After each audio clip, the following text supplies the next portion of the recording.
sosok itu. Dan anehnya, yang biasanya pemanggilan teknik roh-roh jahat yang seperti setan-setan jahat seperti ini, yang biasa dia memanggil ke si ibu itu, ini malah nggak datang, datangnya ke ibu korban.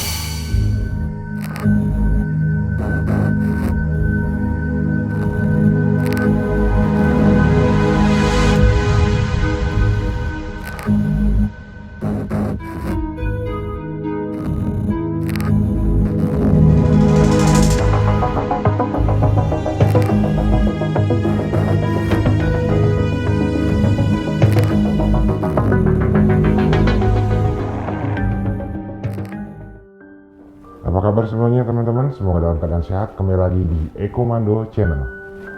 Buat Najan Reva, salam. Ya, tema cerita mistik kali ini adalah tentang hantu kalong atau wewe gombel. Seringkali kita mendengar istilah-istilah hampir di tanah Jawa ini, khususnya di tanah Jawa ini, mungkin nggak asing terdengar bagi kita di pedalaman kampung yang pernah saya temuin dan pernah juga saya sebut korban dari keganasan hantu wewe gombel ini. Ini kaitannya tentang hantu wewe gombel yang sosok yang digambarkan berdasarkan pengakuan masyarakat. Ya, saya bisa mengistilahkan ini karena memang ini berdasarkan laporan yang pernah kerap kali ada satu tragedi. Hantu wewe gombel ini bersifat seperti perempuan yang mohon maaf yang mukanya begitu menyeramkan dan terkadang itu seperti kelawar. Saya bisa mendapatkan informasi tersebut salah satu di daerah Jawa Barat khususnya itu pernah mengalami, dan tidak hanya satu orang, di salah satu kampung wilayah Tasikmalaya, wilayah Garut, wilayah Sumedang, wilayah dan beberapa lainnya hampir menceritakan hal yang sama di daerah satu perkampungan. Saya nggak bisa sebut kampung X gitu. Ini banyak korban-korban dari keganasan hantu kalong ini, atau disebut dengan istilah wewe gombel. Apa itu? Nah, yang saya pernah temuin salah satu ibu-ibu, teman-teman. Ibu-ibu ini bercerita ya bagaimana melihat dan sosok dari hantu ini ketika memang menjelang, istilahnya kalau orang Sunda bilang tuh sandekala, atau waktu yang dimana waktu senja ketika mau maghrib. Memang di salah satu perkampungan ini maghrib itu memang sering kali anak-anak kecil tuh ada melakukan kayak ngaji gitu ke tempat ustadz, ke tempat guru-guru yang memang itu sudah tradisi yang sering dilakukan. Tepatnya ini baru terjadi, ada lagi muncul. Ini kan sebenarnya sosok yang bisa dibilang cerita kisah ini sosok yang udah lama, cuma ini baru ada terjadi lagi sekitar tahun 2019. Ya, 2019 ini si ibu ini seperti biasa mandiin anaknya yang umur masih 5 tahun, 6 tahun untuk ngaji. Dan ya biasa memang karena memang waktu-waktu senja untuk ngaji. Cuman ini kebanyakan anak-anak ini, yang namanya anak-anak, bermain kadang-kadang yang terlalu berlebihan, over. Nah, singkat ceritanya anak kecil ini itu mau ke guru ngaji itu memang cukup lumayan, kisaran dari antara rumah ibu ini ke rumah ustadz guru ini itu sekitar ya lumayan bisa dibilang sekitar 700 meter. Cuman itu rame-rame biasanya itu ngelewatin pohon-pohon singkong, umbi-umbi, dan sama kayak pohon beringin sama pohon gula aren biasa salah satu kampung itu. Nah, konon memang itu mitosnya kalau memang menjelang sandia atau sandekala ini, istilah yang saya bilang senja, ini memang istilahnya yang cukup bikin gaduh gitu, kayak semacam suara-suara kalong. Hanya waktu-waktu senja terus suara-suara kalong terdengar. Itu sering terjadi kebiasaan di daerah tersebut. Nah, untuk kasus yang sekarang ini, si ibu-ibu ini biasa mengantarkan anaknya itu dengan, ya kalau namanya ngaji pasti ada melakukan perbekalan gitu, kayak kue, kayak makan-makan kecil untuk dibawa yang seperti biasa. Nah, anak kecil ini ada 4 orang yang biasa rombongan, yang ini kan 4-nya ini laki-laki, yang perempuannya biasanya itu rombongannya kalau memang anak-anak kecil ini ngaji itu rombongannya misalkan 15 orang, cuma ini yang 4 orang yang tertinggal terakhir gitu, bukan tertinggal, terakhir di belakang. Nah, mulailah dia berangkat sampai jam udah menunjukkan 17.41, biasanya itu udah standby di rumah Ustadz. Ini enggak, 17.41 masih di jalan ngelewatin pohon yang sampingnya itu beringin, gula aren dan pohon beringin. Nah, disitulah yang asalnya hilang. Nah, ini warga yang memang memahami dan tradisi di sana sudah paham akan hal sangkakala, ya itulah di situ mulai melakukan ritual-ritual, jampi-jampi dengan upacara ngaji. Dan ada salah satu ibu ustazah ini, bukan ustazahnya tapi istrinya yang cukup memahami dunia seperti ini, dipanggillah sosok itu. Dan anehnya, yang biasanya pemanggilan teknik roh-roh jahat yang seperti setan-setan jahat seperti ini, yang biasa dia memanggil ke si ibu itu, ini malah nggak datang, datangnya ke ibu korban, ke rumahnya. Ketika melakukan proses pemanggilan, setan ini datangnya ke rumah si ibu korban, ngacak-ngacak rumah, ngacak-ngacak kamarnya. Dan yang melihat pertama kali sosoknya itu adalah tetangganya. Mulailah gaduh, rame. Si ibu itu ngomong kalau memang ada kejadian itu mulai membawa kentongan. Nah, tradisi yang memang kentongan ini kan istilahnya bunyi-bunyian, karena memang saya akan ngambil contoh di tradisi ya. Di tradisi Jawa Barat ini, ketika ada kejadian wewe gombel nyulik anak ya, hantu kalong ini, terus kita warga serempak nih pakai tung tung tung tung. Memang dipercaya gitu Bu, karena bambu ini kan sifatnya melahirkan suara bunyi frekuensi yang konon kepercayaannya suara bambu ini bikin gak enak makhluk astral, apalagi tatabu bahasanya, kalau istilah orang Sunda itu tatabu, ketika memang jam-jam ya malam, senja dari maghrib ke sana gitu. Itu satu kepercayaan, tapi itu tidak untuk dijadikan satu rujukan acuan bahwa memang harus seperti itu gitu. Itu kan karena satu kepercayaan tradisi aja. Nah, memang biasanya anak-anak itu di satu wilayah itu, yang saya tetap sebut Kampung X ini, saya nggak mau menyebutkan karena memang nggak boleh katanya. Kalau memang ada nggak misalkan antisipasi gini kita nih, kalau misalkan adik saya atau keponakan saya yang memang pindah ke sana, saya juga takut gitu kan kalau memang anak-anak lagi main. Memang itu selain dikasih, memang kalau untuk ngaji dikasih kayak cabai, mau cabai hijau atau cabai rawit ataupun cabai merah, dikaretin karet merah, kantongin biasanya, tapi itu nggak semua.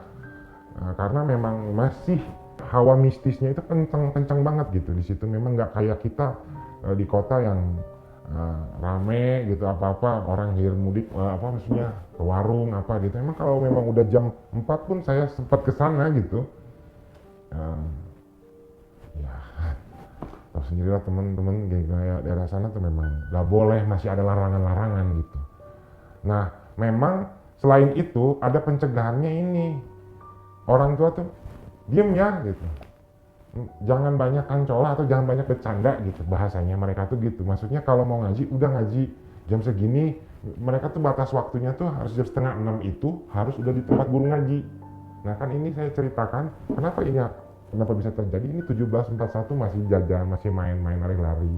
Ada yang masih main lompat-lompatan gitu, kayak galah gitu. Ini memang masih ada tradisi seperti itu. Nah, ibu itu pulang lah. Nah, disitulah pertemuan yang ibaratnya meminta secara paksa, bahwasanya ngaku saya mau minta kerbau, saya mau minta kambing, saya mau minta ayam 3. Itunya jenis ayamnya ayam cemani. Nangislah ibu itu, tidak hanya nangis takut, ya kok sebegitunya ini secara perampokan secara luar biasa kalau saya bahasnya seperti itu, kok bisa gitu sampai harus ada persyaratan yang seperti itu. Nah, nangis ya, kemudian banyak orang tua yang lainnya berkerumun, warga meminta dan gimana caranya ya tolong bebaskan anak ini. Dan di situ sempat geger dan memang benar menampakkan diri di luar rumah jarak berapa 300 meter itu, menampakkan diri dengan wujud yang yang nggak enak saya ceritakan gitu ya, seperti kayak darah ininya, maaf gitu,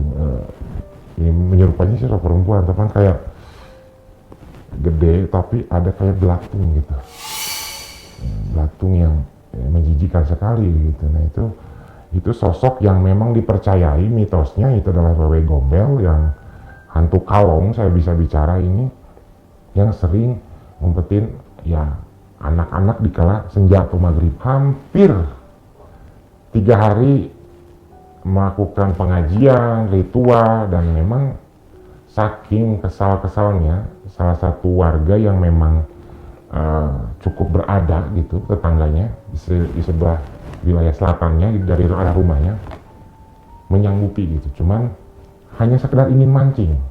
Ada ide dari salah satu tetangganya yang memang dari segi keuangan dia mau, ya udahlah katanya, ketimbang kita begini memang kita ikuti apa maunya karena ini kepercayaan kita, percaya nggak percaya coba kita, apa salahnya kita lakukan, saya yang modalin, saya beli coba kambing.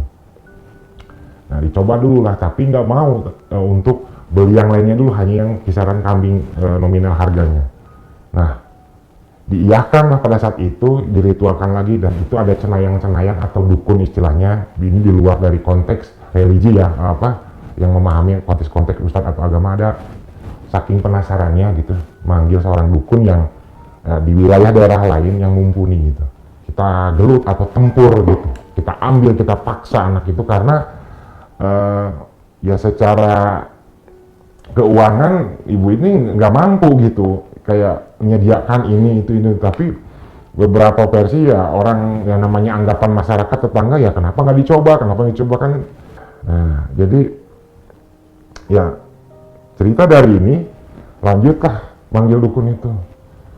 Nah kita coba dan dilakukanlah hari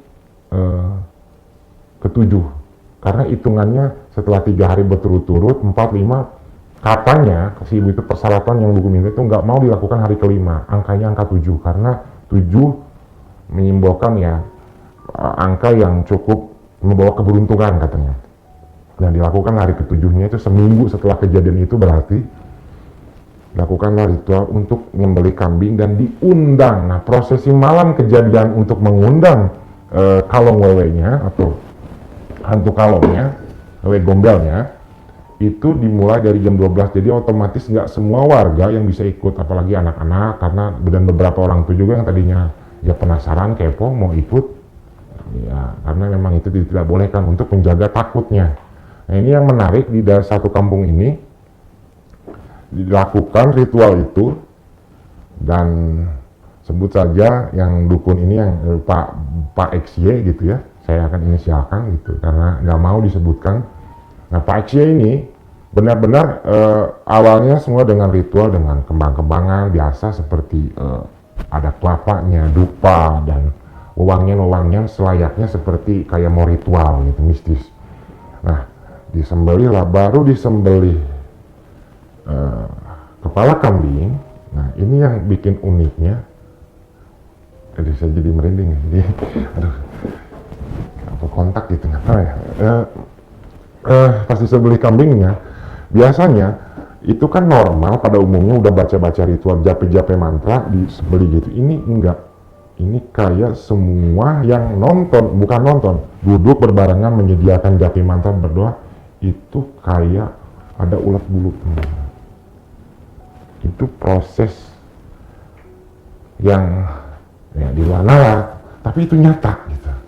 Dan saya sempat telepon Pak XY, itu benar gitu. Atma katanya, saya pas mau sembelih itu ulat bulu semua, gitu.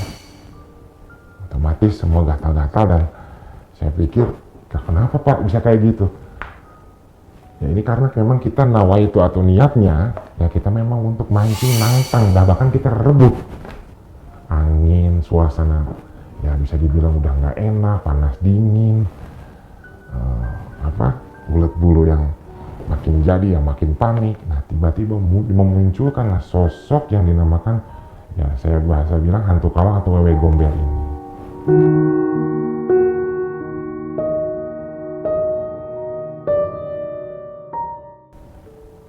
Memunculkan cuman setengahnya, nggak full, tapi setengah dari sini. Ya, ini alat ininya sebagai sosok wanita, ini matanya hijau, ini seperti kelelawar.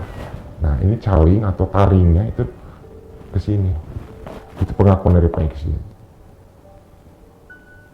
Dan terjadilah obrolan secara ya gaib lah, namanya batin. Dan ya, saya nggak tahu ya, ini ceritanya kok jadi serem gini. Keluar darah. Ya. Keluar darah. Tariklah sukmanya, ditarik, coba sukma, ditarik sukma, ditarik sukmanya, ditarik sukmanya. Begitu yang terdengar dari kata-kata si wewe gombel. Bukan dukunnya, Pak X-nya yang seharusnya narik itu. Tariklah saya, tarik sukma, dan sempat dari obrolan penarikan itu 15 menit kemudian Pak X jatuh. Dan uniknya selama prosesi pertarungan ritual itu hanya 2 jam, si anak kecil itu muncul udah bau-bauan tapi masih hidup. Dianterin kayak dilempar gitu. Kayak kita kalau guring tuh tidur begituin, nangis. Semua seneng, semua langsung ngerangkul, semua langsung ini kenapa, alhamdulillah ini. Tapi efek dari itu korbannya sampai sekarang, pengakuan Pak X ya, sampai sekarang ini kronis. Pak X ngalamin kronis dan nggak mau lagi untuk bertarung seperti itu, kapok. Dan Pak X hanya bilang saya cuman kapok, dan pesan kepada orang tua dan yang suka punya anak gitu ya, baik dimanapun ya, kalau hendaknya mau jelang maghrib, janganlah jaga anak-anaknya atau adiknya atau keponakannya gitu ya, apalagi usia 5-6 gitu ya. Ya percaya ataupun tidak itu tergantung kalian untuk bisa memahaminya.